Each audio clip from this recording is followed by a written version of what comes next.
अब मैं नेक्स्ट इसका समरी बताने जा रहा हूँ। तो लास्ट वीडियो में मैंने आपको बताया था, उसी का एक छोटा सा समरी है, कंक्लूजन। जैसे मैंने इफ यदि a1/a2 not equal to b1/b2 होगा तो इसका जो सिस्टम होगा वो यूनिक सॉल्यूशन होगा। ठीक है, और ग्राफ जो बनेगा इसमें वो इंटरसेक्टिंग बनेगा, एक पेयर का इंटरसेक्टिंग के फॉर्म में बनेगा, a pair of intersecting line. Second मैंने बताया था a1/a2 b1/b2 a1/a2 is equal to b1/b2 is equal to c1/c2। तीनों क्या होगा, इक्वल होगा।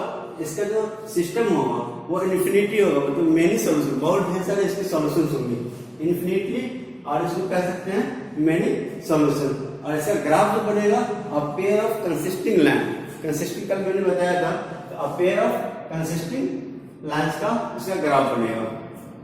इसके नीचे में मैंने दो इक्वेशन ले, तो पहले भी लिया था मैंने, ये लिखे इक्वेशन टू वेरिएबल का इक्वेशन है। अभी इस पे हम लोग काफी ढेर सारा क्वेश्चंस को देखेंगे, इसीलिए मैंने यहाँ पे लिखा the system of linear equation in two variable. Two variable का एक ये मेरा क्या है, एक फॉर्मूला है, जैसे a1x plus b1y plus c1 equal to 0 और a2x plus b2y plus c2 equal to 0।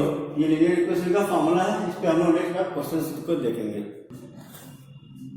अब मैंने इसमें फर्स्ट लिया है इक्वेशन के तौर पे consistent system with unique solution. Consistent system जो होगा वो यूनिक सॉल्यूशन के साथ जो होगा वो कैसे होगा, जब when a1/a2 is equal to b1/b2, और इसी को लिख सकते हैं हम लोग a1b2 minus a2b1 is equal to 0 होना चाहिए। इसके लिए मैंने एक इक्वेशन लिया है, यहाँ पे एक लीनियर इक्वेशन का एक लीनियर इक्वेशन लिया है क्वेश्चन। इसमें मेरा ये क्या है, a1 है, ये b1 है। इसको जब हम लोग करेंगे a1/a2 के फॉर्म में 2/3 इज इक्वल टू, ये क्या हो जाएगा 3/4। ये क्या है, इक्वल है, इक्वल यहाँ पे मैंने a1/a2 not equal to b1/b2 के फॉर्म में लेंगे। यहाँ पे मैंने इक्वेशन लिया है 2x plus 3y equal to 8, 3x plus 4y equal to 10। यहाँ पे मेरा a1 का वैल्यू जो है वो 2 है और a2 का वैल्यू जो है 3 है, और यहाँ पे b1 और b2 का वैल्यू मैंने पुट कर दिया। क्या ये इक्वल है, इक्वल नहीं है, इसीलिए ये क्या बन जाएगा, consisting system with linear unique solution. Next मेरा जो है बी पार्ट जो मैंने लिया है यहाँ पे, consisting system with infinite number of system. इसके बहुत ढेर सारे सॉल्यूशन हो सकते हैं। इसके लिए जो होता है मेरा a1/a2 is equal to b1/b2 is equal to c1/c2। इसमें तीनों जो होता है वो एक दूसरे के इक्वल होता है। इसका मैंने एक एग्जांपल ले लिया यहाँ पे, जैसे 4/2 4x plus 6x plus 12 equal to 0। Second question ले लिया मैंने इसका 8x प्लस 12y और प्लस 24 इक्वल टू 0। तो इसको सॉल्व करेंगे हम लोग, सेम a1/a2 b1/b2 c1/c2 के फॉर्म में आ जाएगा। जब इसको करेंगे तो ये 4 कितना हो जाएगा 2 इक्वल टू, ये भी क्या हो जाएगा 1/2 इक्वल टू, ये भी क्या हो जाएगा 1/2। इस तरह के हम लोग इक्वेशन को consist system with infinite number of system बोलते हैं। अब मेरा नेक्स्ट सी पार्ट है कंसिस्टेंट सिस्टम, इसी को हम लोग बोलते हैं नो सॉल्यूशन। इसमें कोई सॉल्यूशन इसका नहीं होता है। इसमें होता क्या है, a1/a2 b1/b2 ये तो इक्वल होता है, बट c1/c2 जो है वो इक्वल नहीं होता है। इसके लिए हम लोग एक लिखते हैं a1/a2 is equal to B1 upon B2 not equal to C1 upon C2। इस तरह के इक्वेशन, इस तरह के फॉर्मूला को हम लोग कंसिस्टिंग सिस्टम या नो सॉल्यूशन बोलते हैं। इसके लिए मैंने एक एग्जांपल ले लिया, 3x प्लस 4y प्लस 8 और 6x प्लस 8y प्लस 16। इसमें देखेंगे ये इसको वेरीफाई कर रहा है या नहीं कर रहा है। अगर हम लोग इसको देखते हैं फर्स्ट, तो मेरा A1 अपॉन A2 का फॉर्म जो है वो 3 अपॉन 6 के फॉर्म में है। इसको कैंसिल करते हैं तो ये मेरा 1 अपॉन 2 बन रहा है। इसका टू सेकेंड जो है मेरा 4 अपॉन 8 के फॉर्म में है y। अगर इसको भी लेते हैं हम लोग, ये 1 अपॉन 2 के फॉर्म में है।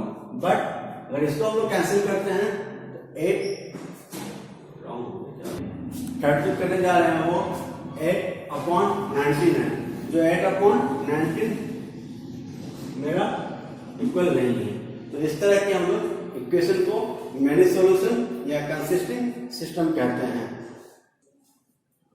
अब मैं नेक्स्ट एक क्वेश्चन बताने जा रहा हूं आप लोग को। दे रखा है show that the following system of equation has unique solution. मतलब ये जो इक्वेशन दे रखा है इसको मुझे बताना है कि ये यूनिक सॉल्यूशन है या नहीं। इसके लिए मुझे क्या करना है, मैं यहाँ से सॉल्व कर रहा हूँ। अभी फॉर्मूला बताया था मैंने आपको, A1 upon A2 is equal to B1 upon B2 is equal to C1 upon C2। यहाँ पे तो ये मेरा दे रखा है, यहाँ पे ये क्वेश्चन दे रखा है। यहाँ पे मेरा A1 इक्वल टू क्या हो जाएगा 2 और B1 equal to -3 and C1 equal to 6।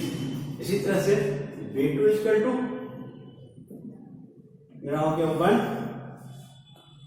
B1 equal to 1 and B2 equal to 1, क्योंकि इसके साथ कोई नंबर नहीं होता है तो वो 1 को शो करता है, 1 बताता है। एंड C2 इक्वल टू यहाँ पे दे रखा है 1। अब मुझे देखना है इस इक्वेशन को ये वेरीफाई कर रहा है कि नहीं। फर्स्ट मेरा जैसे है ये 1/2 और ये -3/2। अगर इस दोनों को लेते हैं हम, ये A1 upon A2 is equal to B1 upon B2। इसके लिए लेते हैं हम लोग 2 अपॉन 1 इज इक्वल टू -3/1। ठीक है, जो क्या करता है इसको वेरीफाई नहीं करता है। इसके साथ साथ यहाँ पे देख लेंगे इसे हम लोग। ये मैंने दे रखा है A1 का वैल्यू क्या है 2 अपॉन 1 इज इक्वल टू क्या होगा मेरा 2 हो जाएगा, डिवाइड करेंगे तो। और इसी तरह से इसको हम लोग लेते हैं, एक मिनट थोड़ा इसको और क्लियर करो आप। जैसे फर्स्ट दे रखा है आपको A1 अपॉन A2 के लिए, जब इसको हम लोग सोल्व करते हैं तो ये मेरा है 2 अपॉन 1, जब इसको सोल्व कर रहे हैं 2 होता है। इसी तरह से मेरा B1 अपॉन B2 का वैल्यू B1 अपॉन B2 क्या है मेरा -3/1 है। जब इसको भी सोल्व कर रहे हैं तो ये -3 हो रहा है। इस तरह से ये not equal A1 upon A2 not equal to B1 upon B2। यह एक यूनिक सॉल्यूशन होता है, जो A1 upon A2 not equal to B1 upon B2 not equal to C1 upon C2 भी है। इस तरह का इक्वल नहीं होगा, किसी दो को कंपेयर करेंगे, A या B को, A या C को, तो इक्वल नहीं होगा। इस तरह के सॉल्यूशन को हम लोग यूनिक सॉल्यूशन कहते हैं। अब मैं NCERT का चैप्टर एक्सरसाइज नंबर 3.3 का एक फर्स्ट क्वेश्चन बताने जा रहा हूँ, जो सब्स्टिट्यूशन मेथड से है, क्योंकि मैंने सब्स्टिट्यूशन मेथड वगैरह सब बता रखा है, उसको आप थोड़ा ध्यान से देखेंगे। मेरा इक्वेशन है इसमें, ये इक्वेशन मेरा है x plus y equal to 14 और x minus y equal to 4 है। यहाँ से मुझे क्या करना है, कोई भी इक्वेशन लेना है, फर्स्ट या सेकंड किसी से। मैंने लिया है सॉल्व करने के बाद फ्रॉम इक्वेशन फर्स्ट क्या है मेरा, x plus y equal to 40। तो मुझे y को बाहर निकालना है या x को बाहर किसी को निकालना होगा, तो मैंने y को ले लिया। y इक्वल टू क्या हो जाएगा मेरा, और 14 माइनस x, ये मेरा एक y का इक्वेशन हो गया। ठीक है, मैंने इक्वेशन फर्स्ट से लिया है, किससे लिया है, फ्रॉम इक्वेशन फर्स्ट में मेरा है x plus y equal to 14, तो मेरा y इक्वल टू 14 और ये इधर प्लस में है, जब साइड चेंज होगा तो ये माइनस में आ जाएगा। ठीक है, नेक्स्ट हम लोग क्या करेंगे, पुटिंग द वैल्यू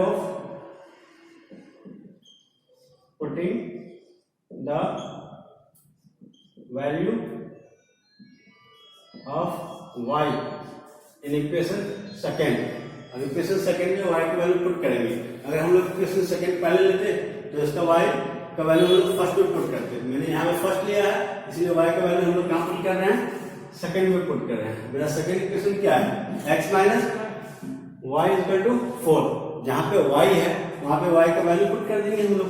ये x माइनस ये y, ये किसका वैल्यू है, मेरा y का वैल्यू है, ये मेरा y का वैल्यू, y मेरा आ गया है 14 minus x is equal to मेरा कितना है, 4 इज इक्वल टू मेरा 4 है, सॉरी इक्वल टू 4 है। अब इसको जब सॉल्व कर रहे हैं हम लोग, ये हो जाएगा x मेरा यहीं पे आ गया, माइनस माइनस और ये माइनस माइनस क्या हो जाएगा, प्लस, ये प्लस x हो जाएगा इक्वल टू 4। देखो इसको कैसे किया मैंने, अभी इसको बाहर ही रख दिया है, ये माइनस के फॉर्म में माइनस 40 ले लिया, x माइनस और माइनस क्या हो जाएगा, प्लस x हो गया इक्वल टू 4 हो गया। जब इसको मैंने नेक्स्ट सॉल्व किया, यहाँ पे ये x वाले को जो वेरिएबल है उसको हम लोग प्लस कर देंगे, जितने वेरिएबल होगा उसको एक्सेप्ट कर देंगे, ये मेरा 2x हो जाएगा इक्वल टू क्या बच जाएगा मेरे यहाँ पे 4 प्लस 14, क्योंकि 14 यहाँ पे माइनस में है, साइड चेंज करने पे ये प्लस में आ जाएगा। 2x इक्वल टू 4 प्लस 14, इसलिए 2x इक्वल टू 14 और 4 को प्लस कर देंगे तो कितना हो जाएगा 18। यहाँ पे x को जब ये अभी क्या मल्टीपल के फॉर्म में है, जब x निकालेंगे तो x का जो 2 होता है वो डिवाइड के फॉर्म में आ जाएगा, तो x equal to 18/2 equal to 9। तो यहाँ मेरा x का भी वैल्यू फाइंड हो गया। अब x का वैल्यू हम लोग कहाँ रखेंगे, हम लोग x का वैल्यू किसी में रख के निकाल सकते हैं। x का वैल्यू मैंने कहाँ रखा है, फर्स्ट में रखा है, इसमें रखा है फर्स्ट वाले में, x plus y equal to मेरा 14 है, यहाँ दे रखा है putting the value of x in equation first में डाल देंगे। फर्स्ट इक्वेशन मेरा यही है, x plus 4y equal to 14, तो जहाँ पे x का वैल्यू मेरा कितना आया, 9 आया है, 9 प्लस y इक्वल टू 14। तो यहाँ क्या करेंगे हम लोग, y को बाहर ले लेंगे, ये क्या है तुम्हारा 9 पे है वो प्लस में है, साइड चेंज करेंगे तो माइनस में आ जाएगा, तो y इक्वल टू 14 और ये साइड जाके माइनस हो गया तो 9 हो गया ये, तो 14 माइनस 9 इक्वल टू 5। यहाँ पे मेरा x इक्वल टू क्या आ गया था, 9 आ गया, y इक्वल टू 5 हो गया। तो सब्स्टिट्यूशन मेथड से हम लोग ऐसे ही करते हैं, तो बहुत इजी है। नेक्स्ट क्वेश्चन में बताने जा रहा हूँ 3.3 का क्वेश्चन नंबर 6। इसमें भी क्या करना है, x और y का वैल्यू फाइंड करना है सब्स्टिट्यूशन मेथड से। मेरा इक्वेशन है 3x/2 plus 5y/3 equal to 2 के फॉर्म में, तो ये मेरा फ्रैक्शन के फॉर्म में है, ये इक्वेशन के फॉर्म में लाना है मुझे। क्या करना है, फ्रैक्शन का फॉर्म है, इसको इक्वेशन के फॉर्म में मुझे चेंज करना है।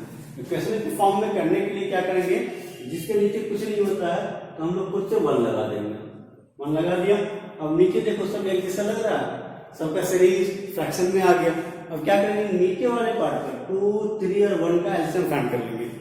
क्या फाइंड कर लेंगे, 2, 3, 1 का एलसीएम फाइंड कर लेंगे। इसका एलसीएम कितना हो जाएगा, 6 हो जाएगा, 2, 3 और 1 का एलसीएम मेरा 6 हो जाएगा। अब जो एलसीएम आया है उसको डिनोमिनेटर पार्ट से डिवाइड करते हैं। डिनोमिनेटर पार्ट में क्या है, 2 है, तो 6 आया था, 6 को अगर 2 से डिवाइड कर रहे हैं तो 3 आ रहा है, और 3 को 3 से मल्टीप्लाई कर रहे हैं तो 9x बन रहा है। समझ में आ गया। इसी तरह सेकंड में भी करना है, एलसीएम पार्ट को डिनोमिनेटर से डिवाइड करना है, जो आंसर आएगा उसको डिनोमिनेटर से मल्टीप्लाई करना है। तो मेरा 6 आया था एलसीएम, एलसीएम को क्या करेंगे हम 3 से डिवाइड कर देंगे, 2 आ गया, और 2 जो आया है उसको 5 से ऊपर वाले से क्या करेंगे, मल्टीप्लाई कर देंगे। ठीक है, 5 to 10 और y हो गया। अब एलसीएम मेरा कितना आया था, 6 आया था, 6 को अगर 1 से डिवाइड कर रहे हैं तो मेरा 6 ही रहेगा, और 6 को अगर 2 से मल्टीप्लाई कर देंगे तो क्या हो जाएगा 12, तो मेरा 12y हो गया। इस तरह से ये मेरा इक्वेशन फर्स्ट बन गया। ठीक है, सेकंड में भी ऐसे ही करेंगे, फ्रैक्शन फॉर्म में है उसको इक्वेशन के फॉर्म में ले आएंगे, नीचे जो दिया हुआ है सब कैंसिल निकाल लेंगे।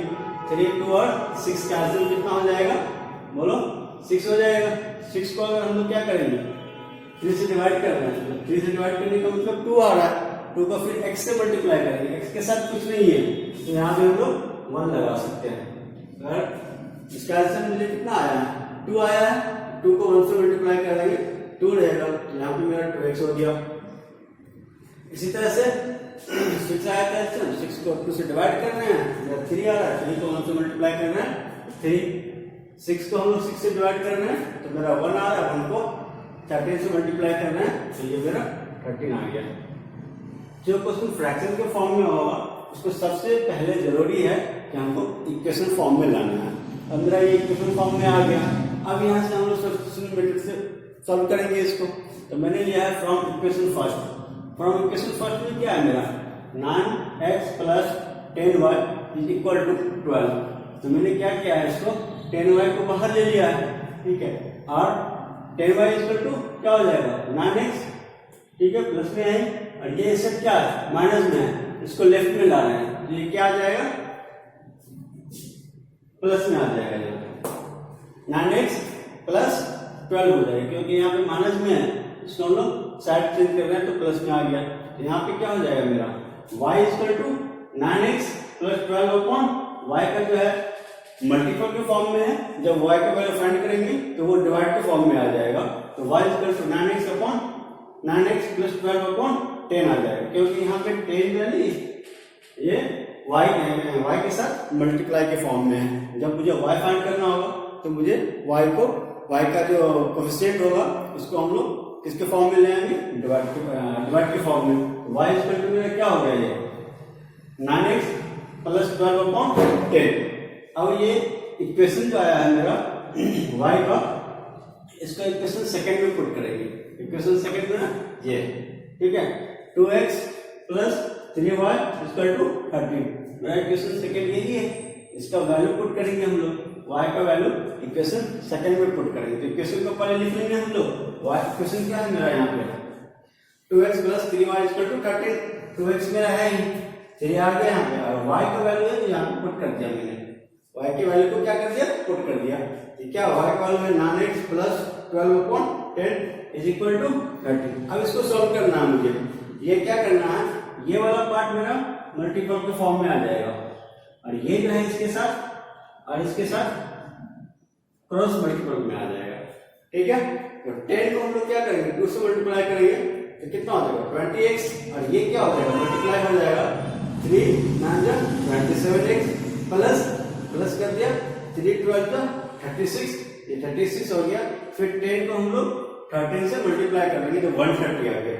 यहाँ पे दो वेरिएबल सेम है, x दोनों क्या है सेम है, तो इन दोनों को प्लस कर देंगे 20 प्लस 27 को प्लस कर रहे हैं तो 47 आ रहा है, तो 47 इक्वल टू 130, और 36 जो है पहले क्या था माइनस में था, जब साइड चेंज करेंगे तो ये प्लस और माइनस का होता है, अगर साइन चेंज करके प्लस में होगा तो माइनस में आ जाएगा, और माइनस में रहेगा तो वो प्लस में आ जाएगा।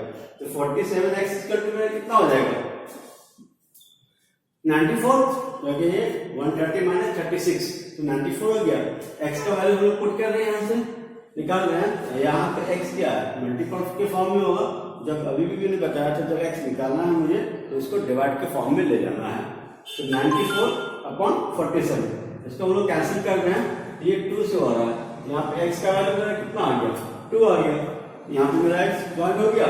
अब x का तो वैल्यू जो है हम लोग इक्वेशन फर्स्ट में पुट कर रहे हैं। इक्वेशन फर्स्ट क्या है मेरा 9x plus 10y equal to -12, तो 9x ये x है, x की जगह पे मैंने 2 यूज कर दिया है क्योंकि मुझे x का वैल्यू पुट करना है, इक्वल टू 10y माइनस कितना 12, तो इसको मल्टीप्लाई करें, ये हमको बाहर करना है, y का वैल्यू फाइंड करना है, क्योंकि x तो आ गया तो y यहाँ पे क्या गया प्लस में है, साइड चेंज करेंगे तो माइनस में आ जाएगा, ये ऑलरेडी मेरा माइनस में ही है 12, और ये क्या मेरा प्लस में है, साइड को हम लोग कहाँ ले जा रहे हैं राइट टू लेफ्ट कर रहे हैं, तो 9 टू 18, ये प्लस में था, यहाँ पे माइनस में आ गया।